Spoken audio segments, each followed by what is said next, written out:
Welcome, everybody. Welcome, everybody, to Full Tilt Esports Psych Podcast. This is your source for all the above esports, psychology. What else? I don't even know what else. All the fun stuff. Good, entertaining Esports, things. sports, everything. Everything, Yo, right? So basically, sports psychology, esports psychology. We are your hosts. My name is Andrew Adu, and we have our homie right Mikey here, W. Mikey W. Win. So before we get started and get into this episode right now, we have a lot to talk about. Let's go with our intro, which I think we may have botched it the last time around on the first episode of this season. So Mike, let's try this. Are you tilted? I'm, I'm always tilted. Are you tilted, dude? Dude, I'm always tilted. I'm tilted number one, two, three, all the way down the line. I'm always tilted. No matter what episode, no matter what season we're on. I'm gonna tell you right now, I'm always tilted. And so today we have a couple of subjects that we wanted to discuss with you guys. It'll be in the title as well. What we're going to be talking about today is a little bit of anime for all you weebs out there. Not me, Mikey though. Mikey's a big weeb, so we're going to be talking about a little bit of anime. Haikyu. So Haikyu is a volleyball anime, and it's very entertaining. And I've never really watched it, but Mike sent me a video on it about some of the lessons that we can gain from it. And I found that to be very interesting, and I think Mike will help walk us through some of the lessons that are available there. And then we also I wanted to bring up the topic of team building philosophy today. And I thought I came across the podcast, the Ringer podcast, Real Ones, and they had Coach Steve Kerr of the Goldenstate Warriors talking about part of the team building and managing personalities and stuff like that within a team. So I thought it'd be pretty interesting and pretty relevant to our podcast and a subject that we'd like to discuss. So with that in mind, I just kind of wanted to talk about sort of what's been going on with me and what's going on with you, Mike. I don't know what's been going on with you lately. Anything fun? Anything cool? Just celebrated a good friend's birthday. Also went planning more of the Mexico trip I told you all Oh about. yeah, tacos everywhere. Also played spike ball recently, where I was just telling you that Mm. just like how I messed up on the intro last time, it took me like one game to like mess up a lot. And, by the second game, aka the second episode this time, I'm more calibrated now. And like, hopefully there's less errors. And Let me tell you guys, Mike is a fan of warming up, man. Every time we're warming up for CsGo, for Valorant, he's like, all right, can I get some time to warm up? I'm like, yeah, sure. And I'm like, I do my dishes. I do my laundry. I don't know. I take out my trash. I do every chore in my house. And I come back and Mike is like, okay, I'm halfway done. I'm halfway ready. I'm like, okay, dude. Yeah. You know what? All right, let's just get started. We're gonna get it started anytime soon. So anyway, well, that's pretty fun. So some spike ball, some volleyball. Wait, so. Yeah, last thing though, Yeah, I gotta say it. One of my friends showed me this old anime recently that like if anybody's looking for like a good laugh and it's kind of like it's going to catch you off guard because it caught me off guard a lot. Maybe I just laughed too easily, but he showed me this anime called Nichijou, and we've been watching it like maybe an episode a day or so, something like that. And I I don't know, man. What's it about? I'm just like Nichijou? I'm cracking up the whole time. So I think it's supposed to be like a slice of life anime, Okay. and I think it follows a couple different stories actually. But I guess the main characters are like three high school girls, or maybe not even that. But it does follow two of them, and then like a robot and a child professor What? that she created. What? Like a school Dude, I counselor will also. never understand anime. Dude, Okay. I'm telling you, give it a try, and I'll tell you, your brain is going to just I like be get the confused, but feeling- it's funny as fuck. I mean, get the funny feeling as hell. that it would be pretty good, but also like if you had to explain it to somebody like just now, it would be really really weird, like a robot child professor and anyway. But that's there's a lot going on. But I mean, if you try to explain Marvel right now, you'd have the same problem. Touche. Right? Exactly. See, it's Yeah. basically the same thing. See? They So make it's not as weird as they you make think. every time they make that joke about like the biggest collab ever or something, like all the weeb people or the anime community Oh, you are mean like, bro, Fortnite? like, yeah, or any though, yeah, like anybody like in anything is like, bro, like people have been collabing shit since forever. I don't know. Well, Marvel has been doing it technically forever too, but like, Yeah. there's a lot of people doing it. You can't be throwing out these. Well, that's how they get the attention, right? Judging animes for Yeah, being yeah, weird, yeah. right? Yeah, Anyway, but so dude, what's cool. going on with you, brother? I'm still recovering from COVID. I'm still feeling kind of crummy, but like doing a lot better. I'm just like sleeping a whole lot. That's all. I think ideally that's been helping me some. But that means I haven't been gaming too much. But I also celebrated a friend's birthday. We did some roller skating. Did not break anything. That's like already like just like the very first thing I need to say. Get that out the way. I did not break anything. So like I'm alive and pretty well. I fell once. Got a little bit of like a little bump on my elbow, or not my elbow, my forearm. But like it didn't really hurt. So I was like, wow, that's like I will take that. I will take Good that to for hear. sure. And then I I mean, went to yeah. What's up? Did you ever hear about our boy Music Freak John when he went to No? What happened to him? roller skating? That man Oh, tried to John. jump What do you mean? on the Oh, roller skate, man. and I forgot how, That but is he like bold. he busted his ass in some Oh, way dude, that's so where bold. he was hurting, and I was sad for him. I was like, Oh, that bro, is so we can't bold. play tennis, we can't do spike ball now, we can't do a lot of Yeah. shit. But I respect that he attempted. That is very, It's just very daring. maybe he could have, practiced. Hanzo's out there somehow, trying to impress warm girls, up. man. All She Uh-oh. was there. Sorry, Exposed. John. Yeah. We can't be Fucking saying that right now. exposed. Yo, Fucking we're on a exposed. pocket. We can't be doing this. That's all crazy, right. man. All Let's right. just go. Sorry, I interrupted you. So then afterwards, I went to the Bad Bunny bar. Do you know who Bad Bunny is, Mike? Oh yeah. The rapper. I think he's Puerto Rican or whatever. but, like, Reggaeton. yeah. Puerto He's always Rican, out there rapping like that. But I didn't realize it. So I went to that bar and it was the Bad Bunny bar, and I was like, why do they keep playing Bad Bunny? It's like, you're in the Bad Bunny bar, right? And I looked behind me, there's like a mural of him. I'm like, oh yeah, like that makes a lot of sense, man. And then so like, but like the drinks were really good, like the vibe was really cool. I'll send you guys pictures of that. Maybe you can put it up on the YouTube video or whatever afterwards. But there's like different sections of the bar, and there's like chill parts and like more lit parts and like DJs and stuff. And so it was really cool. Had a good time. I need to find that in Mexico, bro. Yeah, we exactly. were talking Like, if you find we the got Bad enough Bunny people bar in saying we Mexico. need Bad Bunnies playing in so there you Mexico. go. That's what's up. It's how you get those dance moves going. Oh, okay. Let me Just kind of see. mess around. Sorry. Hit me with the salsa, man. Hit me with the salsa. Bro, I don't got that. I don't got that in my spicy salsa. I don't got that in my move department. Maybe Oh, okay. maybe in the future though. Maybe the sriracha shake. I don't know, man. Well, anyway, so what else have you been watching? Anything else besides the anime? I've been watching House of the Dragon, and that stuff has been lit. It's been lit, man. It's been crazy, man. If you guys have been watching Game of Thrones, had a bad taste in your mouth from the finale of that series, go check out House of the Dragon, because that has been crazy. So it's been entertaining. I've been hearing people say good things about it. You're not the only one. So, man, we need maybe I need to give it a try. Yeah. What about you? Anything else besides Nichijou, right? Yeah. That's fine. I did start another anime. Oh, I did watch Rick and Morty recently with my boy with another friend. I just watched one episode. It was wild as hell. That show is always wild every time I watch it. Rick and Morty always like blows my mind. I mean, like I've hardly ever watched any of it, but it goes off the rails real fast. So yeah, all right, great. So just a little bit of a few things that have been kind of entertaining to me. I don't know, like I'm an NBA fan, so everybody kind of knows that at this point. From our topics of discussion a lot of time with our examples and stuff from real, like I say real sports, but live sports, right? Non esports. But so check this out. Recently, like I said, we were going to talk about the Golden State Warriors, so I thought it was within theme.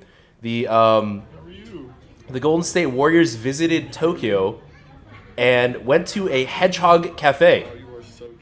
So, oh, little baby. It's pretty cute. So Jordan Poole here is holding a meerkat. A little hedgehog. Oh, this one's a meerkat. I don't know. Oh, that's a meerkat. Nice and docile. I don't know if you're supposed to be holding meerkats though. I'm not sure this is. I Something you should be mean, doing? honestly, I think in Japan and in Korea, there's like a lot of like cafes. Basically, like there was an owl cafe that I went to before. I guess they have a hedgehog cafe. Andrew And Wiggins looks man, you so know, uncomfortable. there's all sorts of stuff. Hey, man, Yo, like Wiggins is so uncomfortable holding this yeah, hedgehog. he was. But look, if you see Poole is like absolutely Pool's loving having, it. yeah, Pool's having the Yeah. time of his life, man. Jordan Poole is loving it. So I don't know. To each their own, right? I don't know, man. Right. That's just how it goes sometimes. But that was pretty entertaining to me. And we'll be talking about the Golden State Warriors pretty soon, anyway. But yeah, so I guess let's get to our first topic. Speaking of anime, Mike has been doing some dives into Haikyu. He's been loving Haikyu. It's been inspiring him to play actual volleyball in real life too, right? Right, Mike? So It did inspire me to play the game. I got delayed when I went to Korea. I thought I was going to get to play there, but I ended up going to the one school in my like area or city, town, not a teaching, city, right? town. Is that what you mean? Yeah. Yeah, teaching in Korea. I was the only school that didn't play volleyball Oh, what? That's kind of with other schools. So I just was like half crying. But came back to Korea. I mean, Korea. Came back to America. He doesn't even know what country he's in, man. And started playing, Who and is this guy? I've been loving it since. Yeah. Also, I guess I wanted to explain the YouTube channel or video content creator. His name on YouTube is Harsh Reviews. Okay. Honestly, he's released several videos that like I personally am a big fan of. He captures the thoughts I guess you're like semi-aware of, but it didn't completely materialize in your head. But he is an expert at telling the story while you are watching the clips and making you realize those thoughts. I think kind of what you're talking about, and something like I've realized also, is like you might be aware of something, like when you're watching things or you're like reading or playing games or whatever, you might be aware of something, but you haven't really realized it yet, or have not like integrated it into your knowledge yet, right? And so like I think the analysis by anybody, and especially in this case by Harsh Reviews, who we're going to be watching a video by, or parts of the video by, they helped to encapsulate and really sort of explain a lot of the character development and stuff that you might not really catch when watching, but then when they put it into words, it's really cool to see the analysis of it, right? Yeah, I like love it. It's like Spark Notes for anime, right? Yeah, no. Also, though, like I feel like it's like or maybe everyone has their own takes, right? So everyone could have a different perspective on it. Yeah, different takeaways. Yeah, but so I'm just gonna summarize the show real quick for those that are not familiar with the show. It follows a high school volleyball team that was a national team about 3 to 4 years ago, but like basically now the team is like people talk about they're like the Fallen Crows or something like that. I forget the exact term. Is there a mascot, the Crows? Why are they crows? Yeah, they're a crow. Yeah. So sorry, I didn't see. There you go. You helped me there too. But so then I guess you could say they're trying to rebuild and reach the former heights that they were in the past. The main character is a short, by volleyball standards, freshman, or like I guess in Japan there's only 3 years, so it's the first year, right? So he's explosively athletic, loves volleyball, wasn't able to learn, but he wasn't able to learn the game properly because at his middle school he was the only person that liked volleyball. And for those that go to like really big schools, like you may think that's like unheard of, but like sometimes when you go to these country towns or like smaller towns, probably in the US too, but in Japan also, the more popular sports might be like in Japan, maybe baseball, soccer, whatever it may be. Same thing, at least in Texas, volleyball's not even allowed for guys, at school at least. Like it's only available for girls. So he wasn't able to learn the game properly, and he had to self-teach himself. And we follow his story along with almost everyone's story in the game, because like no one truly feels like an antagonist because you get to hear their stories, which I think Haikyu is amazing for that. Like Mm-hmm. you kind of want to half root for both teams, and that's why I think this anime in general, it was the first anime, but I'm probably because I'm a sports nerd or jock, whatever you want to call it. But basically, I got hyped while watching this. Like I felt like my adrenaline or blood You pumping say your started to come butt? on. Your butt did No, what? You blood, said butt? Your blood, butt? Oh, okay, blood. your butt. Oh my god. But Your butt yeah, started pumping. I Okay. couldn't help but like get excited while watching that anime, and I still get that the second time around when I watched it, rewatched it. I mean, That's excellent. yeah. So I guess Is it we can is it start. over actually, or is it still going? Nah. Well, the manga is done, which Okay. I'm trying so hard to not read.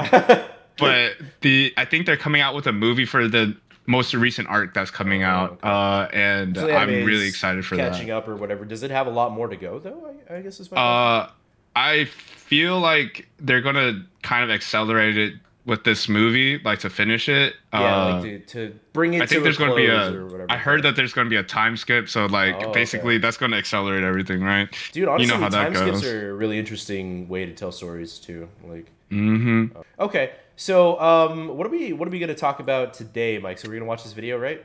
Yeah, so if Let's you do it. can pull up that spot, Yes, let the sir. viewers hear this little small little clips. All about speed. Scoring before the opponent can even react is his thing, but now he has to completely change his mindset. After all, speed is a gift and a curse. It's a gift when used at the right moment, at the right time, but a curse if you overdo it. You start getting tunnel vision, lose your breath, and most importantly, forget to assess your surroundings. Going into nationals, Hinata couldn't afford to just face every single obstacle head on. He had to learn when to pull his punches, when to observe, and when to accelerate. Thinking about it like that, it must have been even harder for Hinata to adjust to this completely new mindset. I've personally been in a similar position with a different sport, where I found out I'd been doing something basic, completely wrong for about 2 years of my life. Confronting that fact is really hard, and then to convince yourself to start from scratch is even harder. Hinata, as someone who's been doing one thing, attacking, for a really long time, taking a step back, slowing down, and observing is actually pretty tough for him. And that's exactly what he sets out to fix. So, as you just heard, I guess it can be really hard to like admit that you've been doing something wrong and then go back to unlearn a behavior and learn the correct behavior because you feel like you Right. invested so much time into something, I can right? agree with that for sure. Right. Like Uh, building habits is like, it can be a gift or a curse, right? In terms of right. like, you could be building the wrong habits, and if you're building the wrong habits, and even if you're not building the wrong habits, and you need to change those habits, it's extremely difficult, right? That's why they're habits, Yeah. whether they're good or bad, right? Yeah, and that can apply to things also outside of esports and sports, but for the sake of our podcast, we're going to keep it to the sports side. I'll give an example for esports. Like for myself in like CsGo and Valorant, it took me like years to truly understand the concept of counter strafing, which is a mechanic in a tactical shooter where all you have to do is just like counterbalance your movement so that you are able to stop and perform an action, right? And I guess in my head, like it didn't make sense because like in real sports, I always thought like I could just, I run when I stop, I can do something, right? In traditional sports, right? Uh, so I never understood the mechanic of a video game when I had to do something like that. And for years, like my friends probably do, and some of my longtime teammates were just like, "What are you doing, dude?" Or like, "You're not in control before you shoot." Like my aim probably was like okay-ish, right? But like I wasn't getting a core mechanic down. It only took recently for me to put everything together, including like how to peak, like figure all those things out together and combine them. But I had to unlearn bad behavior, a lot of these bad habits, uh, and then rebuild again. That's a good example in video game. Dude, do you have anything That's pretty like that interesting. you could? Yeah. Yeah, like I don't know. Like sometimes like a lot of the time you don't really start doing these games or competitions or whatever these games, whether it be esports or regular sports. You don't really start off with like the best fundamentals or whatever, or like you're not really necessarily taught how to do it. You just like pick it up and start trying it, right? Like, oh, like this might be easy to see or do. For example, like say like in I don't know, like StarCraft or something, like in StarCraft 2, when you're just like, I'm just gonna pick this up, I'm gonna start doing things, right? I'm gonna start clicking on things. For the longest time, I did not understand that you could 8-click, which in that game, like, you know, like when I was a lot younger, when I was a kid, right? Like I didn't know. Right. I thought I was right clicking on every enemy, like I was selecting my units, right clicking on the exact enemy unit I wanted them to shoot at, and then like moving them or doing whatever, and then right clicking on the exact unit that you know, like I wanted them to shoot at. I didn't realize that like if you 8-click, which is attack move, right? That's like an attack move command, that they'll attack whatever units they first see in that area, right? So like it requires a lot less micro, a lot less micromanagement, right? So that's like something that might exist, right? Like this is a habit. Oh, I'm just right clicking on stuff. I'm like, wait, what am I doing? I didn't even know this 8-click exists. Like, so you don't really know, right? Like, I don't know, like jump shooters, like say like I don't know, like Lonzo Ball, he might have like a janky jump shot going in, right? Maybe they just didn't create, like, oh, it works, so like just go do it, right?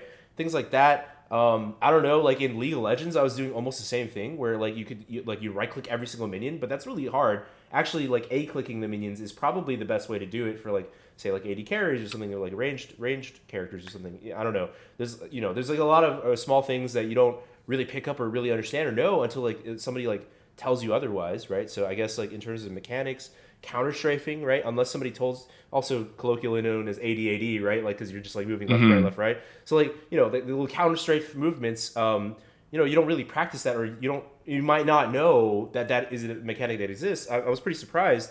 One of our friends, Warren, I don't know, he started playing a little bit of Valorant, right? And then so I think Warren might be a guest one of these days. He's an optometrist, anyway. For sure. Yeah. So and he's really good at League, by the way. Anyway, long story short, Warren wanted to pick up Valorant, so I said, okay, you know what, Warren, let's go out there and let's see what you got.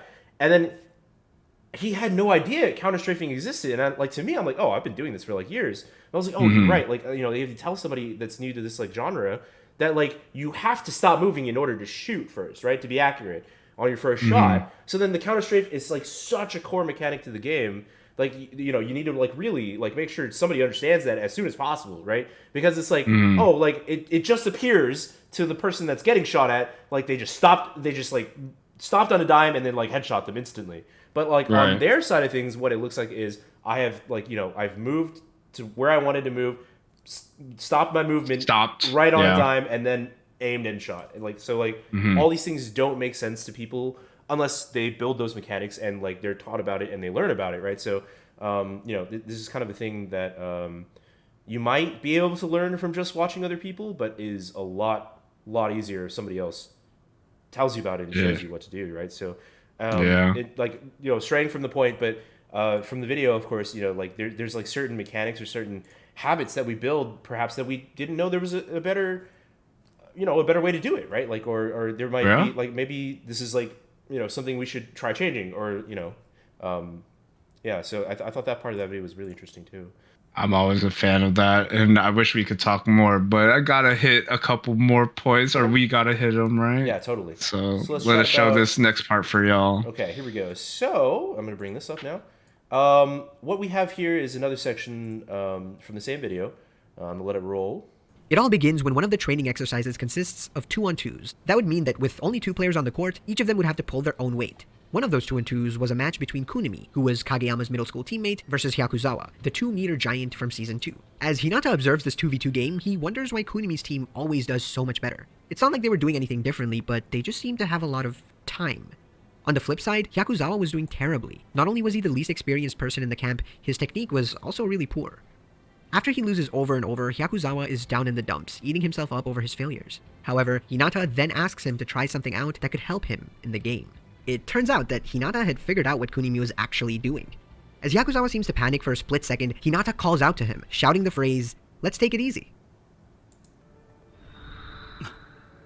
That's what the key was.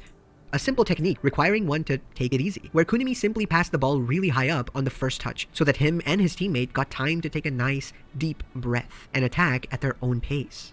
It's a play that most people watching, and sometimes even playing, don't notice, because there's nothing flashy or stylish about it. It's just simple and effective. So, Hyakuzawa tries it out, and immediately sees an improvement in his game. At the time, when I first watched the episode, this scene seemed like it was a Hyakuzawa moment, and it kind of was, so a lot of us probably didn't think much of this. But this was the moment that captured the essence of simplicity the best. This play encompasses Hinata's entire purpose for training here. This is a play that is fundamental, basic, and requires one to be observant of the game, especially when things are chaotic. This one play was the perfect way for Hinata to come to appreciate the beauty of simplicity. Such a little thing having such a massive impact. Yeah, so I wanted to personally, after hearing that, I wanted to stress, they mentioned simplicity, and I believe earlier in the video that we might have shown, they stressed getting the fundamentals.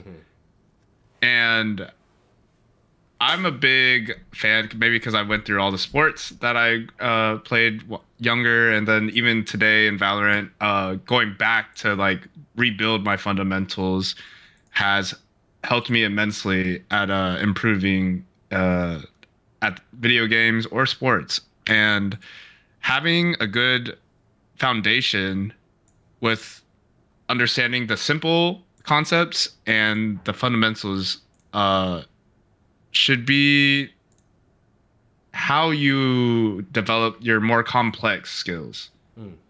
Because once you have those fundamentals or the foundation, then you can understand how to like change that fundamental to maybe something special, something that's yours, right?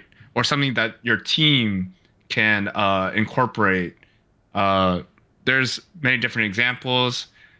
Like, for example, if we're going to say within video games, I would have said in Valorant, your ability usage, or when you jump peek, or just like we mentioned, the counter strafing, all of these things are like sometimes certain little pieces that can all be used to improve your overall gameplay. How do you get information? How do you take a gunfight? Also, another big core fundamental, I believe, in Valorant or tactical shooters is communicating.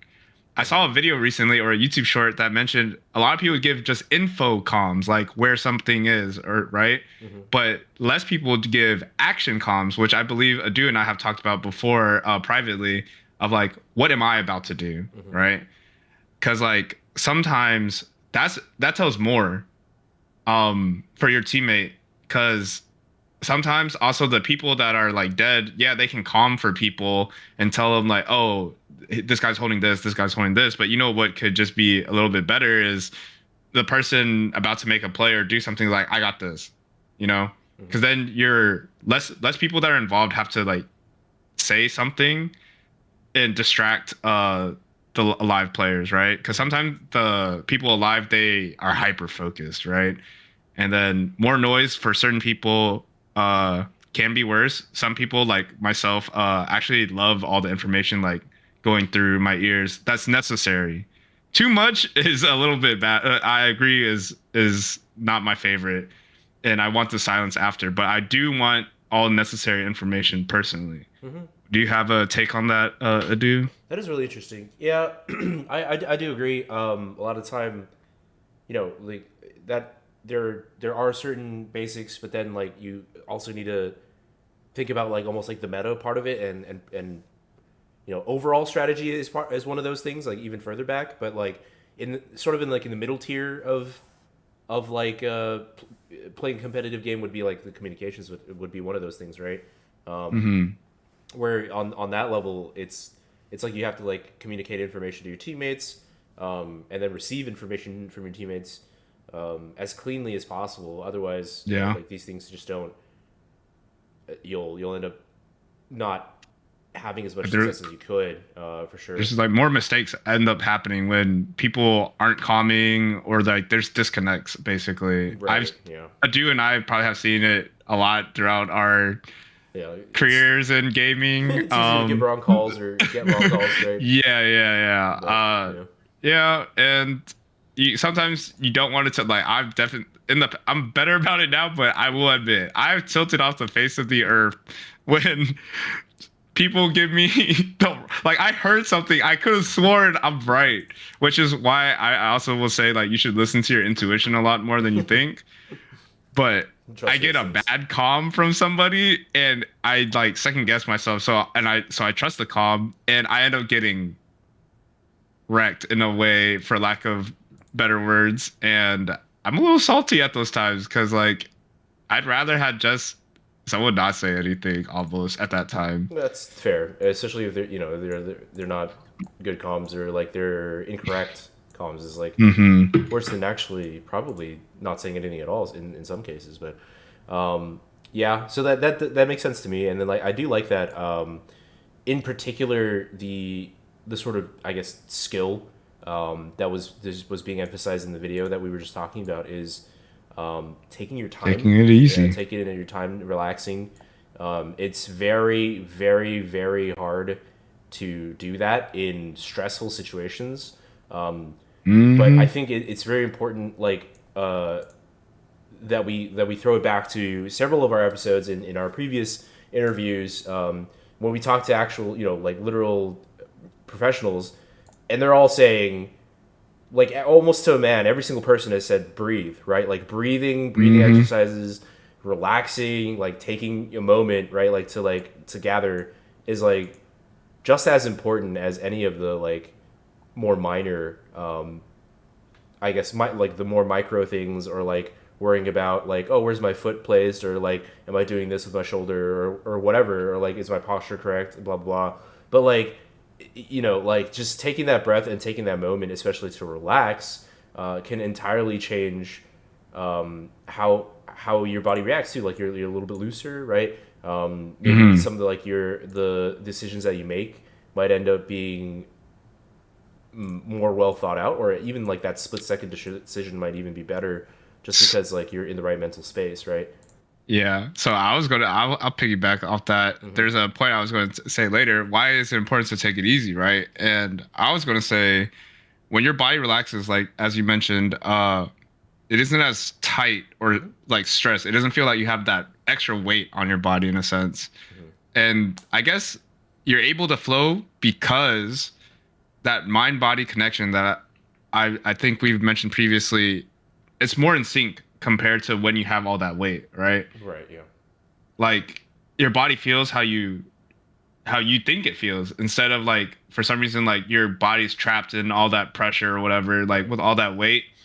Literally try running around with weights or something, right? You feel completely different, right? It feels off. Your body feels off, obviously, right? So think of it like you have that mental weight on you. So now your body may feel differently, but your mind is like fogged in a sense, and you're not gonna move as precisely due to that mental weight in a sense. And that's why I'm a big believer in like this concept of when to take it easy and how to like pull it back, basically. And that is, by the way, that is actually the title of the video, which is "Take It Easy," Haikyu's greatest lesson, right? So I think it's important for us to sort of emphasize that point. Okay, good. So then we were going to move on to another section of the video that we were going to watch real quick, and talk about this last part together here. It's day 2 of Nationals. Karasuno is facing off against Inarizaki, the second best team in Japan. If they lose, they're out. Inarizaki is a team truly worthy of its title, the ultimate challengers. This is one of, if not the most intense game in Haikyu up until this point, and it has moments that are absolutely insane. Karasuno takes the first set, with Hinata doing great offensively, but still struggling on his receives. However, Inarizaki catches up right away, showing us all these crazy strategies and attacks that win them the second set. It is now the third and final set. Karasuno and Inarizaki are neck and neck here, racking up the points back and forth. Karasuno is up by 1, but Inarizaki seems more focused than ever. As the teams, tired but filled with adrenaline, go at it with each other, Karasuno decides to step it up a notch. They keep going faster and faster, quickly digging, setting, and spiking, trying to outmatch their opponent through raw power and speed. Every single member, including the defenders like Daichi, giving everything they have towards attacking and solely attacking. However, speed is a gift and a curse. Coach Ukai realizes this and tries to warn them, but they're so wrapped up in their fast-paced plays that they just don't seem to pay any attention. The very weapon that Karasuno specialized in was backfiring, clouding their vision and degrading their level of play. Although the plays might look flashy, Karasuno is panicking. To them, it might seem that they're doing great because they're moving faster and hitting harder, but it's the opposite. There's this beautiful scene where the screen keeps getting darker and darker, symbolizing that Karasuno's field of view has shrunk. They're not comprehending the entire game. They can only see the ball in front of them. As Inarizaki returns the ball once more, it seems like it's all lost, as no one in Karasuno seems to be aware of their situation. Except for one man.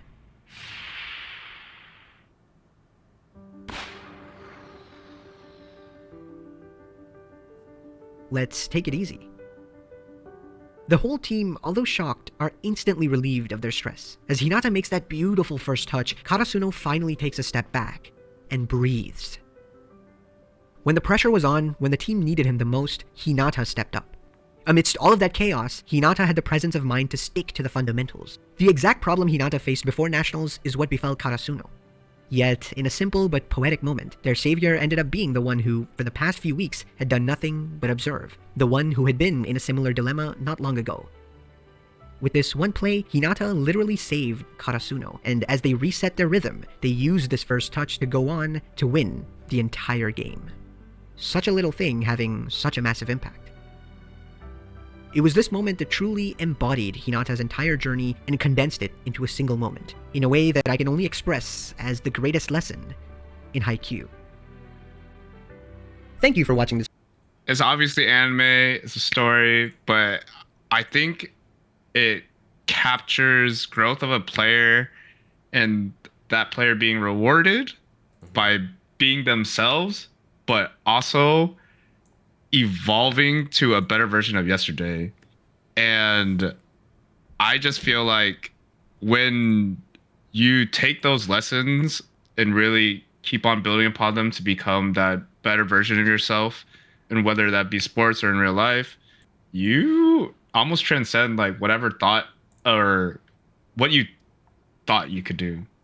As a gamer, like I feel like you start doing some nutty stuff, to be honest. And like you start like I guess you can try whatever you think you can try at that point, and you have the practice and fundamentals behind it for you to try whatever you want. And then like now everything you can imagine, it's just your choice whether you want to do it or not now, right? Mm-hmm. What do you think, Adu? You got any thoughts on that last part? I think it's very interesting that, you know, like I think a lot of these animes go into a little bit of a trope, right? Like it's like a lot of like the growth of a person or a team where they're a certain type of personality, a certain type of way, and then their growth is like very, very clear throughout the show, which is what really appeals to a lot of people is like how somebody might change over time. I think it's really interesting that our main character here is able to do that, right? And take a step back, take the lessons that they've learned, and then like not only help themselves, but also to help an entire group of people, an entire team. It's like, well, look, like what is the source of the problem right now? And I do think it was pretty interesting that they emphasized that the strength of this team is like in their speed, I guess, and their aggression, their attack, or whatever it was. And that can be pretty common in esports and sports where, you know, that can be like a real advantage that a lot of these teams do. Where they attack fast, they have like a lot of strength or whatever, like their speed of which they do. But like honestly, a lot of the time, the most success you can get is when you slow it down or a change of pace, especially if it's unusual for a team to be attacking very quickly, to change and suddenly go kind of slow or like offbeat or like slow fast slow, whatever, right? Where if you throw that like tempo off, it can really actually change the entire demeanor of a game. Dude, I could think of two things. I don't know if you've ever seen the video of like I think Michael Jai White or something was with Kimbo Slice on a movie set, and he was teaching Kimbo Slice basically like how like that change of pace on a punch can hit, I guess. Like he would just tell Kimbo, just try to hit my hand, like dodge my hand, right? And the first two times he went like quick, and then Kimbo dodged, right? Okay, cool. And then the third hit, he went like kind of slow, and then he accelerated and he touched it. He wasn't really. It looked like he wasn't even trying, but he hit, right.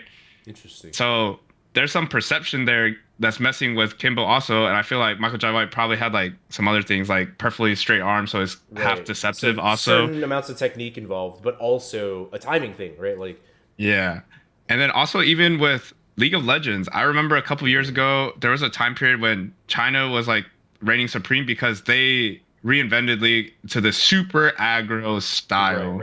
Right. And that was Chinese dominating for a is bit. like famous for just being aggressive. Exactly. Insanely. And then, but like, I think the following year or maybe 2 years later, like certain Korean teams, like they incorporated that more aggro style, but they also had the players that were willing to do it too, right? But then Korea is also known to be like snail pace slow, right? Yeah, these younger Korean League is like the opposite, right? Almost like very, very measured, very, very calculated. Yeah, right. But once they hit the world scene for this younger Korean team, they were able to play both more often, and that led to their most recent championship, I believe. I think that was like last year or 2 years ago. It was the team with Showmaker, basically. I forget. Damwon Gaming, I believe. Yeah, that sounds right. And we're talking about Worlds, which we might if y'all want a video about League of Legends Worlds, right? Like any type of reaction video or comments, going on right now, thoughts. Right? Yeah, exactly. So in this group stage, that's the most exciting time. You get like what's it called? Upsets, teams just like coming out of nowhere, really, and it's fun to talk about.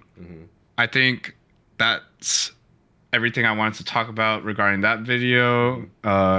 If you got anything to do, I guess one more final example is what I could think of is like, for example, slow mo. Kyle Anderson is like his pace is like so different from other people's that they're just completely thrown off, right? Yeah, like letting something develop can be totally different. And James Harden is a really, really good example of this. It's not his foot speed, like just like end to end speed. It's his acceleration, deceleration that is elite. Like never before seen. That kind of thing is like where it's like the change of pace or like the amount of speed that you can change is actually something that you could learn from. And like really, if you can integrate that into your gameplay, then I don't know. Like it'll just people expect a certain thing, and if that doesn't happen, then like they're completely thrown off, right? Like, or it's like, or even if that timing of that thing like, happening, why did he peak there? Right? Like, why did he peak like this? Like, it's like, well, because you didn't expect it, right? So, like, if people if somebody has your number, it could just be because, well, maybe their counter strafing is better, or their timing of their counter strafe is better. Like, they've popped out when you've least expected it, or like you have like been looking at something for a long time, and suddenly they're there, right? Like, so like those kind of things can occur. Yo, that reminds me of the pop and swing, bro. The pop and swing, right? Like you swing. Yeah, the Valorant meme video. Yo, he explained it. He told Tarek, I think, or something like the way you do it is you gotta jiggle first. You jiggle first, so you give because then you make them antsy to like try to just catch a bit of you, right? And then suddenly you pop it, aka like go forever until like they just like whip everything, and then you just take one shot, dude. Like. And it makes sense. It's kind of like it's the same concept that we've been talking about just now. It's actually crazy. Just like how you can apply that thought to whatever other sport game, and I don't know, man. You might be surprised. Running back Mike, okay. What is one of the things that they might tell you also? Like I think Arian Foster a while back was really good at this. Is like let the hole open up, right? Like, let the hole develop. Basically, it's slow. Well, when I was a kid, they would tell us slow to the hole, fast through the hole. Yeah, okay. So basically, like that hole will develop, I guess you could say, and then you just hit it, go, and then you'll be surprised what you can do with it. Yeah, so your offensive line or whatever will eventually, hopefully, give you like an opening, or like even if it doesn't, like a hole will eventually form somewhere, right?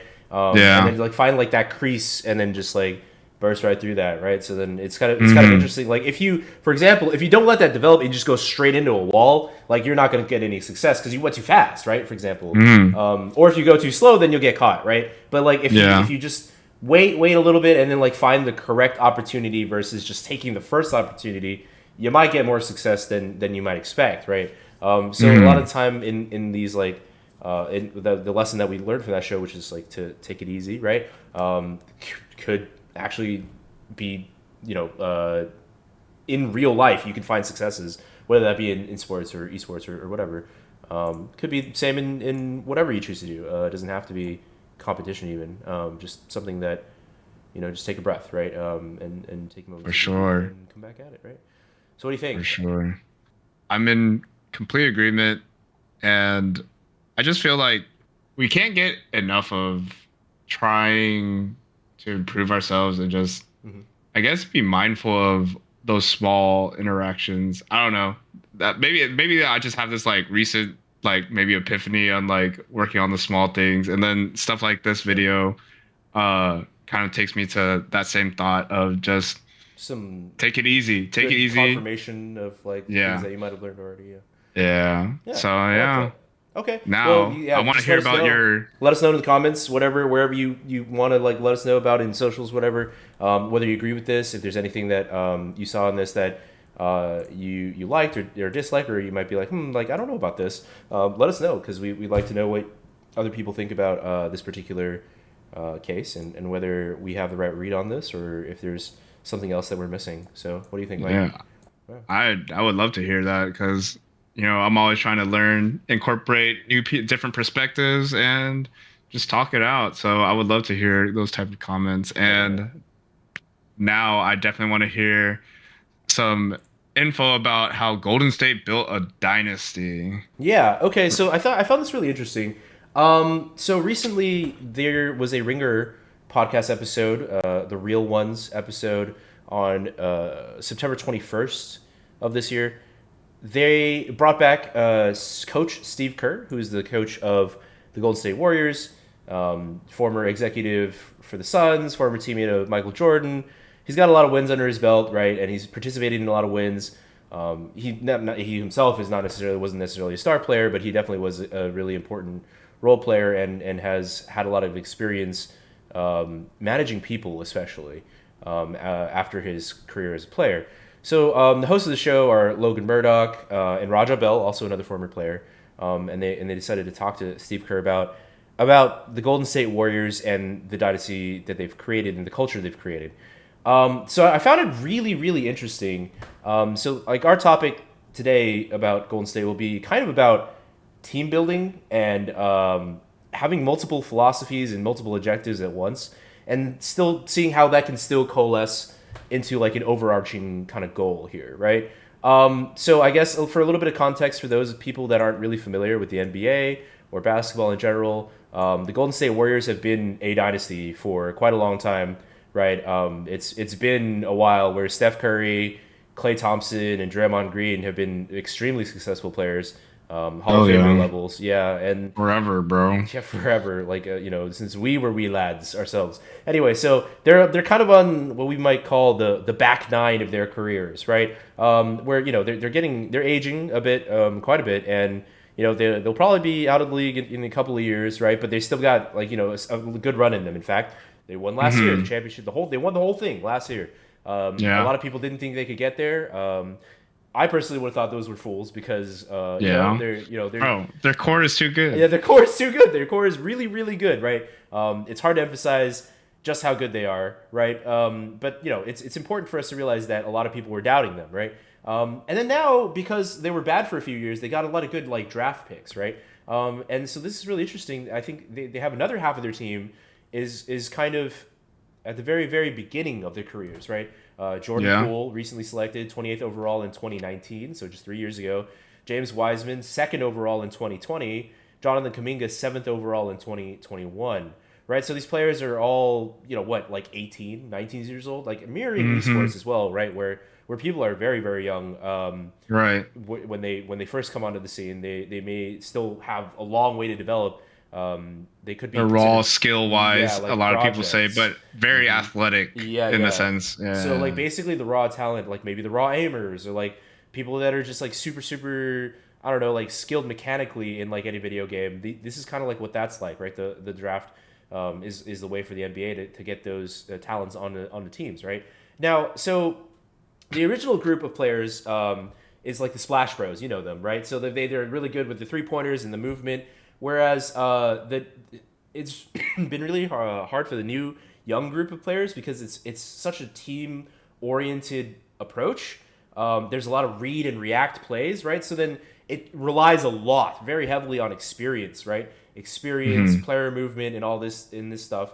Maybe stuff that they haven't. They're like you need to have honed it with experience and a lot of like mental skill, right? So they just don't have that yet. They're too young for that, right? So it's like really been hard to like integrate them into this team that is kind of in a way trying to win now, right? Whereas they personally are trying to grow now, right? Yeah. So like eventually the vision is there though, right? Because like these are like really athletic young players, like 18 years old, 19 years old, jump through the roof, dunk like crazy, right? So that they'll With eventually skills, have something, etc. yeah, a different set of skills. Like for example, they're saying that James Wiseman or John Kuminga will be alley-oop lob threats. They just have like really good isolation scoring possibilities that maybe even the original group didn't have. Of course, Steph Curry can do it in ISO, but they're more team reliant, right? The original group, so their philosophy and team are going to be changing as time goes on, right? So it's really interesting. I thought if you guys have a chance to go listen to that podcast and sort of listen to how Steve Kerr has a really tough job as coach, right? Because he has a lot of different people in various different parts of their careers, right? So here's a quote that I thought was really interesting that I pulled. So he says, "I understand as coach to understand those sets of circumstances for each guy and help each guy kind of learn to navigate their own circumstances within the context of what we're trying to do as a team." And he says it's even more important, like his role, he says, is even more important than figuring out what play we're going to run, right? So, like that's what you traditionally think a coach is, but in his regard, in his respect, a lot of the time, like the plays will kind of take care of themselves, or the players will figure it out themselves. It's almost like the X's and O's are perhaps even less important than the personality management aspect in this case, or like the people management, or trying to make sure ensure that the specific players are able to succeed within the context of the team as a whole, right? And I think it was really interesting to me because I did want to hear what he had to say about it personally. But it's a relatively different philosophy or approach than a lot of teams do, because the standard in NBA basketball is like a lot of time tanking, right? Like if you're bad, be very bad, right? Like that sounds like pretty terrible, right? Because like you don't, in competition you don't want to be bad on purpose, right? But like the bad teams get better draft picks, right? Or they have better opportunities to like rebound back quicker if they can have a franchise changing player all of a sudden, right? And that makes sense, right? But Golden State has kind of like opted for this almost like in between mentality where like most rebuilding teams will just throw their young players out there, let them make mistakes, just go out there and get as much experience as possible. But like the emphasis on this team, of course, is like they're winning now, right? So being on a championship team for the development and winning at the same time don't always go hand in hand. And Coach Kerr was talking about this. It was really interesting.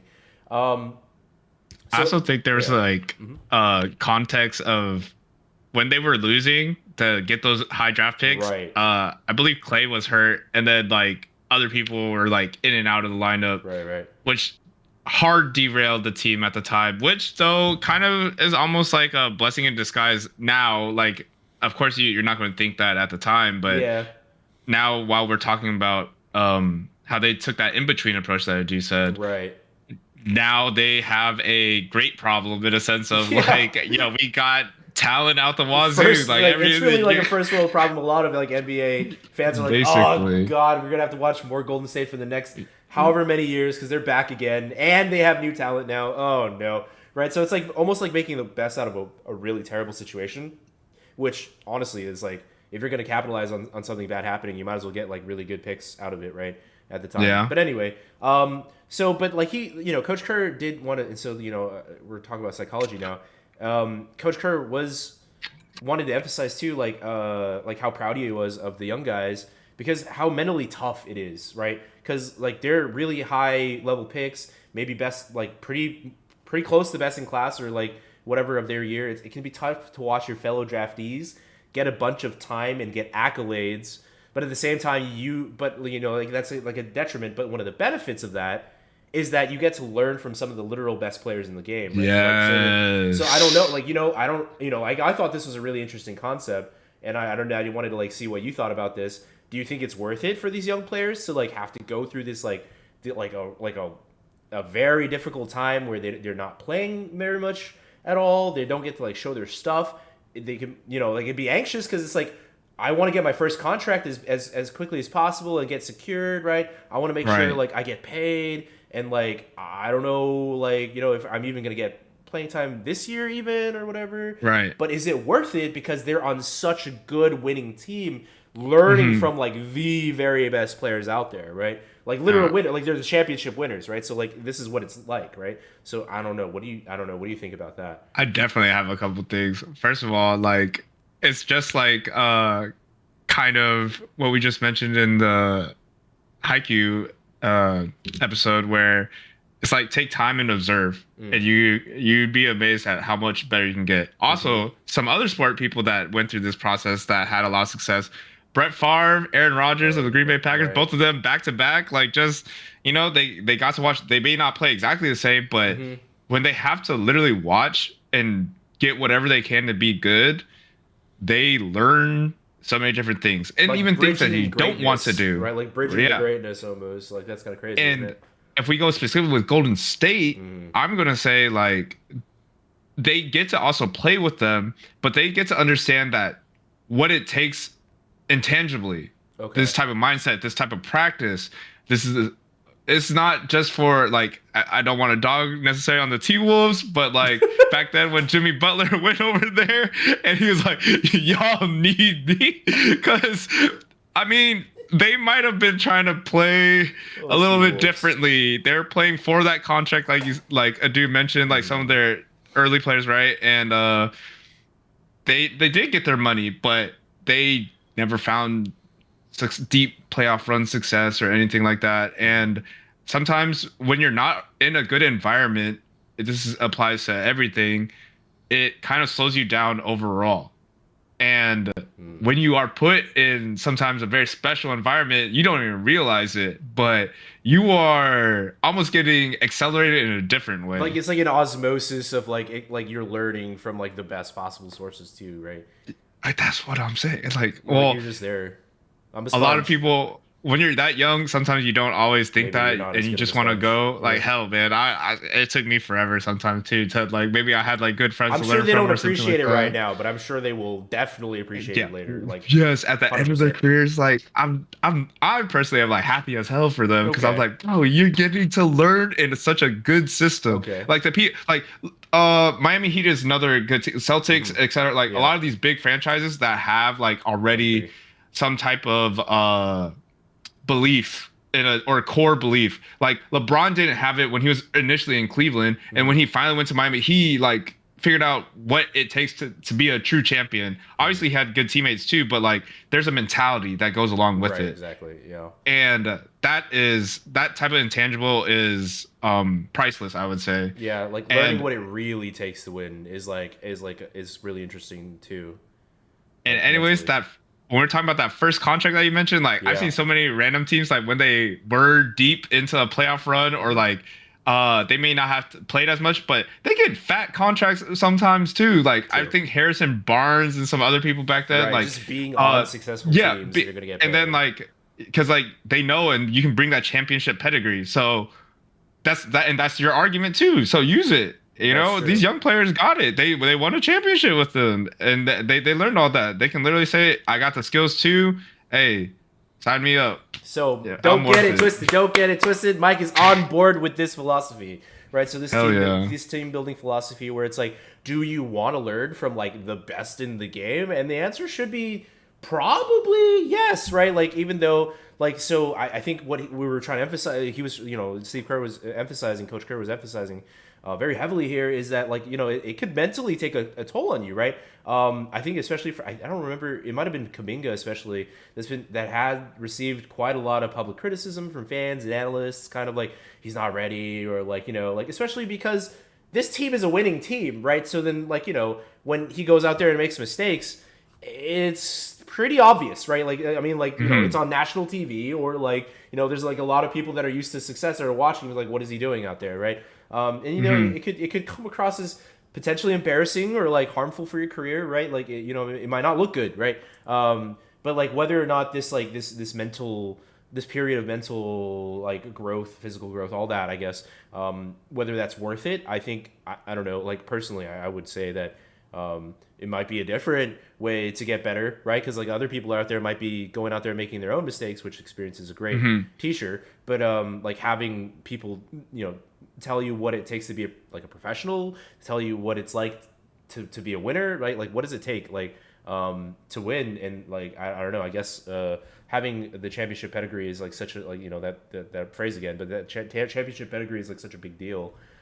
I also think like in agreement with what you said, like some of the, or not agreement, but like a point I wanted to point out was someone getting kind of like embarrassed when they go out onto the court because they're making so many mistakes, etc.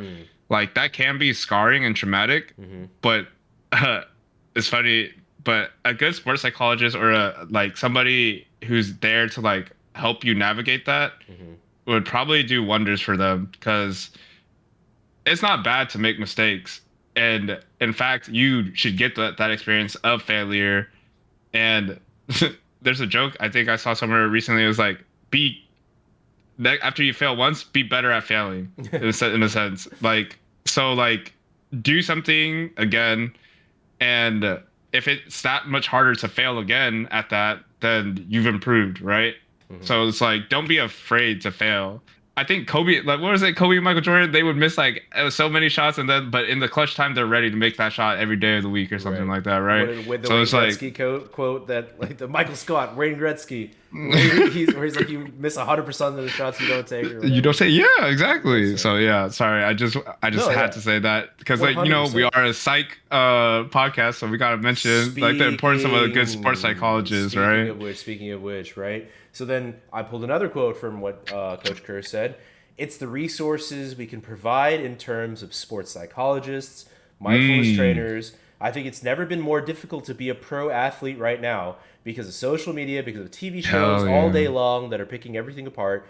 There's just so much judgment, and as a young person, that's not easy to deal with. So it's our job to try and help them through all that, right? So I love that. He's got this whole mentor thing going where he's just like, man, listen, like it's never been harder. Like I totally understand that it's like different than when I was in the league. It's different than when it was 10 years ago. Jordan, right? Like it's current era now. So like, there's like social media, like there's a lot of like sports talk and things like that. All your actions and all your like growth or whatever is on stage for everybody to see and talk about all day, right? So I don't know. It's a tough time to be a pro athlete, to be a pro esports player. Everything when like all your actions and things are like very openly criticized, scrutinized. Yeah, and it's like so easy for like armchair analysts to like come out here and talk about it, right? But like honestly, it's like we were saying, right? As long as you have like the right mentality, the sports psychologists to keep you on track, support system, like teammates, your family, etc., coach, coach, everybody, right? As long as people are in place, it's kind of like I'm good, right? Like hopefully, that's kind of like the way that Coach Kerr is kind of like running his team right now. And I mean, that's really tough, right? But I think we should applaud him for the way that he's been handling this. And I think this mentality, this philosophy, I've only ever really seen it once attempted before, like where you're like trying to do championship and also young core at the same time, like two teams at once almost. And the Spurs kind of sort of did this. The Spurs did this, right? With and then maybe I don't know if there's any other examples in any sports. Maybe, I don't know, but maybe somebody can come up with something and let me know, poke me. Let us know. Let us know. Comment. I'm probably forgetting something, right? But the Spurs did this with, Admiral David Robinson giving it to Tim Duncan, right? And then Tim Duncan passing it on, sort of the torch on to, and they're concurrent, right? But then also kind of like bridging the gap of like greatness, right? Duncan giving it to Ginobili, kind of giving it to Parker. And then Parker giving it to like Kawhi Leonard a little bit. Like sort of simultaneous, but at the same time, this like brought them like 20 years of success, like maybe even more than that. Right? One of like the best like stories in all of sports because they were a small market team that managed to succeed and pull people in,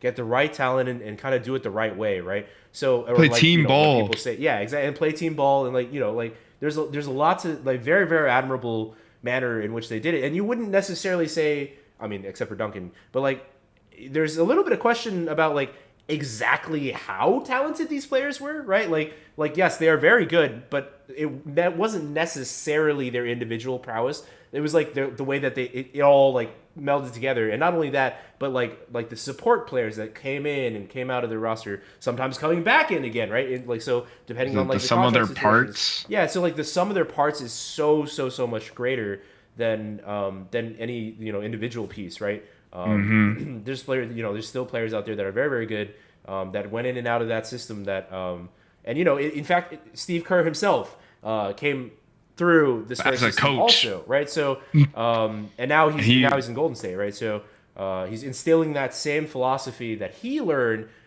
about building dynasties into his current team, right? So I don't know. Yeah, there was like several people that came out of the Spurs coaching system that like whole found a lot of success. like, yeah. Basically, I remember someone went to the Hawks for a while. Oh yeah, Budenholzer, that's who it was. And then Kerr went to Golden State. I think there's a dude who went to Celtics now too, man. Oh, Ime Udoka, yeah.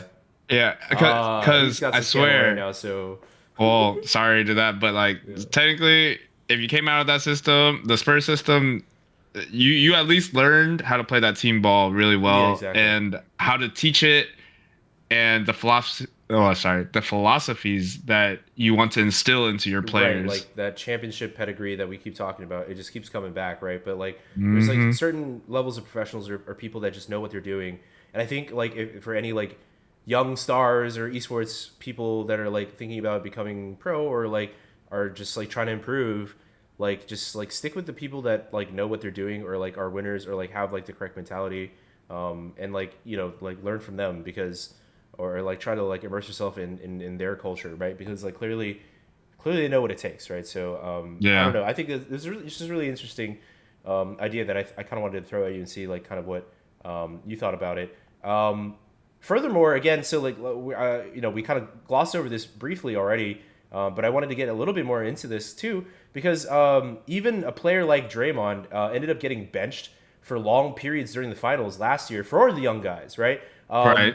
And so that might that could come across as being like, I'm not washed, why are you taking me out of the game, right? Like it's kind of like I still got more to give, and so I thought this was like a really interesting quote that I think. Who did? Warriors on NBCS. They had this video that they posted to Twitter about an interview that they had with Draymond. I'm going to put it up real quick and play this. It's about a 30-second video. So this is what Draymond had to say about being benched. I think in the fourth quarter of Game 5. Oh, I don't know. It's not coming up. Definitely never thrilled coming out of the game with 7 minutes to go in the fourth quarter in a must-win game. I'm not going to sit here and act like I was thrilled. I'm a competitor. But at the end of the day, if that's what coach decides, then you roll with it. And, I had to keep my head in the game. And, whenever I went back in, try to make some plays. And so that was just my mindset.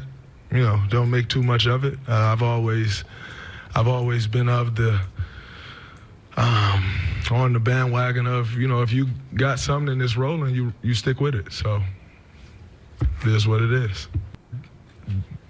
So that right there is a video kind of Draymond being on board with, Coach Kerr's decision right there. Like he's like, he's a big name. He's very established, one of the best defensive players of our era, right? So then it's really interesting to see how he can have like the humility to be like, like if it's better for the team, I can come off the bench, right? So I don't know. It's there's less glory of that. I mean, he's certainly not happy about it, but like he's also like, what? Like if the young guys got it and this is what it's gonna take, this is what it's gonna take, right? So I found that pretty interesting that even he has like the humility to do so. Notably, they won that game and the whole series at the end of the day. So. You might not have been happy if they lost.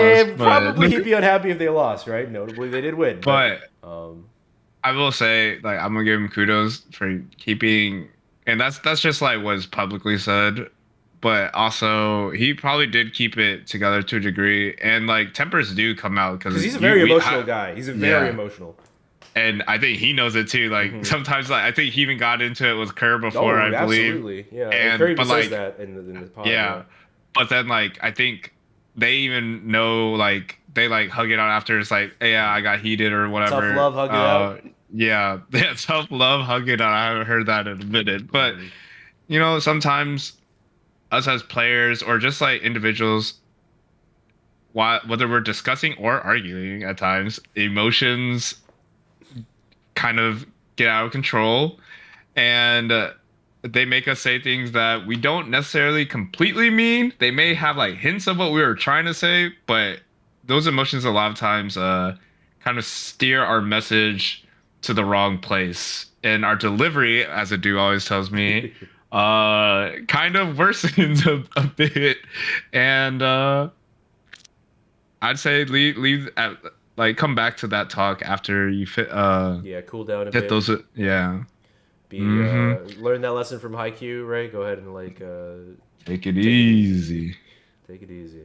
Yeah, so I just thought I wanted to show the Draymond perspective of it too, because like, you know, that old guard set of superstars that, you know, they're established, right? So you think they have that level of respect, right? But also they know when to like take a you know, like a step back, a backseat to watch the action, and like he took it easy too, right? Like I mean, he could have blown up, but he took it easy as well, and he came out and you know, sort of swallowed his pride in order to bet for the betterment of the team, right? Hell, I wonder if they already had sports psychologists working with him, because like that absolutely. Might be like pretty cool. 100%. Like that's why he's probably in a better place at like in that type of situation. Yeah. He might already be like, yo, I need to keep my cool because of whatever help their sports psychologist has done with them. I think that would be absolutely amazing. Like, yeah, there's no way he doesn't have somebody in his corner that's like mentally, you know, keeping him in the right place, right? Because like he's always right on the edge of being too much, right? Like literally, whether to his own team sometimes or to against the opponent team, his own coach, or like, you know, out there like sort of like yelling at the crowd or whatever it might be, trying to get like his job is to get into other people's heads too, right? So like not only does he have to like, you know, first of all, you need to master your own mind before you try to like mess with other people's minds, right? If that's really what you're going to be doing out there, right? So I don't know, but like, you know, to me, he's you know, he really his humility there was noted. So anyway, for sure. Yeah, and so, you know, they got me thinking, right? Of course, Esports podcast. That what if we applied this to examples possibly in esports, right? Whether we know anybody or seen any examples of this. So I asked David, our homie David. Shout out to David, Nintendo Grandpa. Love that guy. Yeah, he's like our local esports historian. He's pretty good with this stuff. So I was like, well, you know, David, like, are there any examples of like dynasties or like this kind of philosophy that are like has existed in like say like CsGo and Counter-Strike? And he was saying, so like, you know, there's like really talented players out there like Monesi, Zaiwu, and Bit that where they come onto the scene and then like they're like very good. I don't know whether they're always on good teams to start with, right? Or like whether they were developed by good teams already. But one of the examples that we thought about, like sort of like how sometimes bringing somebody in that's new can cause a little bit of a refresh. One possible example, this isn't like perfect, but Astralis replacing Kirby with Magisk, right? So Magisk was only 19 years old at the time in 2018. And there's a video by the Score Esports. They're also kind of historians as well, telling stories about esports. And the video is titled "The Man Who Abandoned the Best Team in the World." Kind of LOL there. But so Kirby was like, you know, one of the core players of Astralis, very good team, of course. And they did end up winning like an E-League major, right? So like that's kind of like the esports version, the CS:GO version of winning the NBA championship or something. But then, you know, he decided to walk away from that actually. So he walked away and joined the North. On his own. I remember he wasn't kicked that. or anything. I don't think he was kicked, at least, or maybe there's different stories. But he said that basically he was like, I don't want to be here anymore, basically, and he just like walked away and went and joined North. A lot of Astralis players or Astralis people were kind of sad about that. They were a little bit hurt about that. But then Magisk joined from Team Optic, right? And then right after that, Astralis ended up winning like 3 back-to-back majors. Like they had their era. They had dominant dynasty, right? Like an absolute dynasty, right? They changed the meta.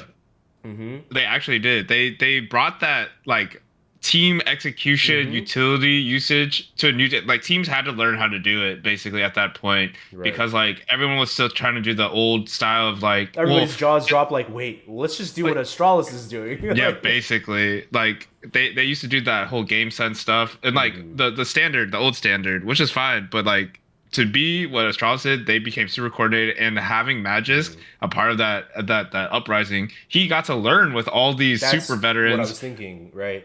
Yeah. And yeah, so he benefited, I feel like, a lot while he was on Astralis and during that run of wins, basically. So we were thinking, like, David was thinking, like, this is maybe the closest to the situation you might see, like, say, like, analogous to the Goldenstate situation where somebody like Kirby ends up leaving, right? Like that's maybe less of that, but like the Magisk new talent sort of comes in, right? And you integrate them into a current championship system, right? And then like they just slot in, and then they're like, let's go, like, and then it brings them to the next level, right? So I do find that really interesting in terms of like sometimes we're very focused on sort of like the mental aspect of stuff here and maybe like the more micro aspects, but I did want to think about a little bit like more like team building philosophies in this case, and I thought the Goldenstate example, maybe this the Astralis example that we brought in here is pretty interesting. I should note that Kirby went to North, and eventually North did beat Astralis the one time in DreamHack Stockholm 2018. So there is a tiny bit of redemption in his decision, right? At the end of the day, Kirby did leave on his own accord and then ended up beating Astralis in the future, right? So he beat his old former team. But it's not like they had the success that Astralis themselves had after he left, right? So it's almost like addition by subtraction in this case, and the addition it was Magisk, which was like super, super good. So I thought that might have been like something sort of similar, where like you have the old guard and then the new kind of coming in to help. Other examples that I wanted to ask was I asked another one of our friends, we had him on our show before, Scrubby Bear, Ethan. So Ethan is pretty plugged in with League of Legends, or he was. I don't know about now. But it was kind of funny. So I asked him, and he was like, "I'll ask Aphromoo. He's the one that knows all about this." I was like, "What do you mean you're gonna ask Aphromoo?" And he's like, "Oh yeah, like I know him. Like I can DM him real quick." And I was like, "No. This is like just like a random question I'm asking you like on a Monday afternoon, right? Like I'm just doing a little research for our podcast, right? You don't have to go out there and like distract Aphromoo, who's like potentially, is he at Worlds? He's not at Worlds, is he? He is at Worlds. Oh, is he? No. He is not at Worlds. He is not at Worlds. Well, he could have been at Worlds. I was like, oh my God, are we distracting this guy from anything else besides like what he's trying to do right now? But like stream. Well, I guess maybe streaming, but regardless, like he's a chill dude and he's really cool. He seems like he is. He's like a consummate professional. That is another thing, is professionalism in esports, right? So maybe that's a topic for another day. But it was pretty interesting. Ethan never got back to me about other stuff, but he was like, you know what? One day we'll ask Aphromoo about this exact same question. I was like, oh, okay. Well, if we can get like an actual professional to talk about this or whatever, even if it's not directly, it would be pretty interesting. It would be awesome. Who knows? Maybe in the future when we get bigger, like we could actually try to connect with Aphromoo about that type of stuff and hear his. Know if you want, let Aphromoo know that you guys want us to talk to him and chat with him. Yeah. So anything else on that? I would have also. I'm not sure what you think about this, but I remember C9 picking up Stewie 2K. Oh, okay. At that time, and at least in North America, at least in North America, that was a game changer. Because like that's when we had more American teams, right? And I think C9 was already kind of like there was a constant battle of like who's going to take it. And I think when they picked up Stewie, they got more of that like highlight material type player, raw, but like he plays still different. Yeah. And I'm sure like what's his name? Nothing and Sean Garris probably were like breaking their heads on the wall or whatever at first with Stewie. And Stewie probably was frustrated too because he felt like he couldn't play like himself either. But I felt like both learned to play at times within the system, but also out of the system. That's probably really good in my opinion. Hell, in volleyball, there's a term playing in system when you have everything set up, and then like when everything is like erratic, like aka the chaos, like you're playing out of system. essentially. And I think that's a good example of what C9 learned to do. So like, these are just a couple like, small examples that we, off the top of our heads, we're just trying to brainstorm and think of some of these esports examples that would like maybe parallel like a team building philosophy in that sense. I would say just like the Golden State sort of dynasty philosophies, Golden State Spurs dynasty philosophy, it would seem like a lot of the time in esports, entire team changes happen pretty frequently too. Entire roster changes or dropping up or picking organizations for players and things like this. That might happen a little bit more in like free agency and stuff like that. So most of the time, I don't really know if this occurs in the sense like a championship team ever really changes it up super much or like tries to bring in new talent. Where like maybe for esports is a little bit more volatile or like the talent might be more spread out like even like globally. So that's very true. It might not be necessarily quite the same situation or parallel, but I'd be interested in seeing if anybody else can think of other examples. I feel like different regions have different styles. We see that in so many different sports and philosophies of making teams too. So I think that's a pretty interesting. Hell, we just mentioned like League of Legends in China is like aggro as hell, and then we can go along with so many different things. Yeah, but absolutely. We'll probably save that for another episode. So thanks for joining us for season 2, episode 2. And I do have some homework for y'all, or we have some homework for y'all. Yeah. All right. Some really good stuff is coming out or has just come out, right? So in terms of like our podcast, we try to keep up to date, current with things, and like have chats about things that are relevant, right? And there's a few things that are coming out pretty soon or are just came out recently that are pretty relevant. Again, I'm like a big NBA fan, so like a lot of this stuff comes across my desk, and I'm like, oh, like I would love to see this stuff.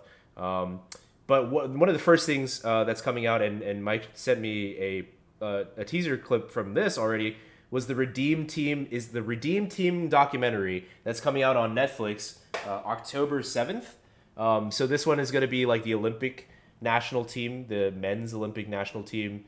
I don't remember what year that was. Pretty long ago, 2008. I feel like it was when we were like middle school / early high school because, or so like 06, 07, something like that. Because the previous year was when they got bronze because they realized, oh, we can't just like put a bunch of NBA players together and just still win internationally because like people are catching up now. Like I think it was Spain that won it that year. Yeah, like, international teams were starting to dominate in basketball too, and it was like American players were like, oh no more of this. We're gonna go play seriously overseas, right? Yeah, basically. Yeah, so make sure y'all realize. October 7th coming out, so I have a little homework for you guys. Go watch that, and we'll watch that, and we'll talk about it the next time if we have time. This one I found to be really cool. Well, I guess this is a pretty big deal. I don't know about cool, but it's really interesting to hear his perspective. The podcast Depresh Mode, today on October 3rd released a Kevin Love piece, interview with Kevin Love. Kevin Love, all-star in the NBA and in destigmatization, right? So their podcast focuses very heavily on depression and like people's struggles with depression, how to like combat depression, awareness of depression, and things like that. I haven't really ever heard them before, but this came across and I was really interested to hear it. So I've listened to a lot of this already, but I would highly recommend you guys listen to this interview with Kevin Love regarding his panic attacks, his heavy anxiety, some of his history, and like what happened with his depression, and why he's like so open about it now and why he's speaking about it. A lot of these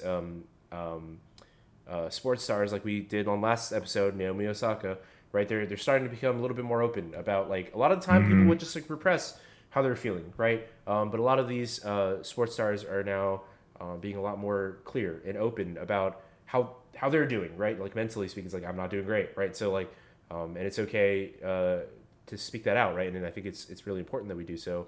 I think it's amazing for the younger athletes to be able to hear these type of players like Setting a great Roko, example, right? To let them know like, hey, you can have a tough time, but you can also get through it. Yeah. And here I'm gonna also let you know like how I got through it. Yeah, it's okay to not be okay sometimes, right? So. Yeah, that's kind of what we're also trying to do with why we study these things, and hopefully our podcast also plays a part in helping the community be more aware, and also how they can get through those tough times also. So I highly recommend go check that out. Another one. So this one a little bit more dubious. Ben Simmons has been struggling with some mental health and maybe some physical health too, and questionable amount of mental health. Whether he's hiding behind it or not, it remains to be seen. We don't know. We don't want to like cast doubt on somebody that might be going through something serious. So we but like there's Ben Simmons, Old Man and the Three, that podcast by JJ Redick. He spoke to Ben Simmons recently. Yeah, that's a really good podcast. And he spoke to Ben Simmons recently.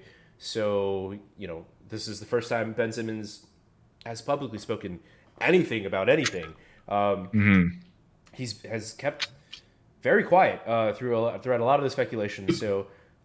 It's kind of like like a lot of the sports news and things like that have been kind of like they're hungry for that info. Yeah, they're hungry for that info, and they're whether fair or unfair, right? So I mean, it's impossible to tell until he says something. So I think it's very important that I take this moment to emphasize and say like how difficult it is to discuss a lot of this mental health things or like psychological situations.